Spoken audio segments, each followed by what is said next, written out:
Hi, my name is Marielena Hincapié. I'm the Executive Director of the National Immigration Law Center and the NILC Immigrant Justice Fund. I will never forget that night a decade ago when I landed in Washington, D.C. and had a missed call from the White House.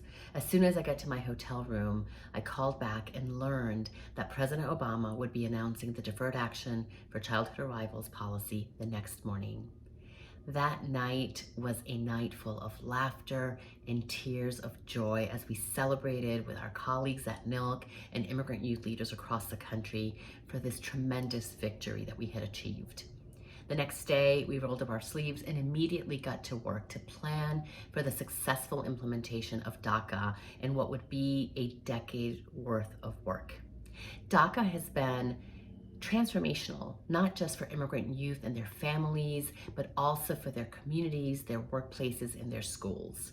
But it has also been transformational for our country. Immigrant youth leaders are essential to who we are as a country. This is their home, and this is where they belong.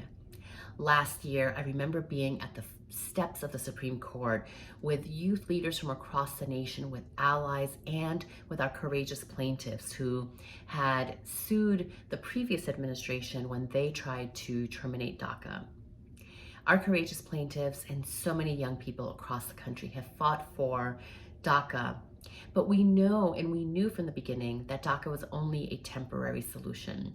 While we know that we are on the right side of history, on the right side of justice and the law, we also know that we need a permanent solution. And it is why a decade in to this victory, we are calling on Congress to ensure that they provide a permanent solution for immigrant youth, for people who are part of our communities, our families, and our country. We're calling on you to help us call on Congress to once and for all finalize a permanent solution to immigrant youth and put them on a path to citizenship so that they can remain in this country that they call home, the country that has seen them grow up, be educated, and contribute in so many ways to their families and their communities. We can do this. Sí se puede.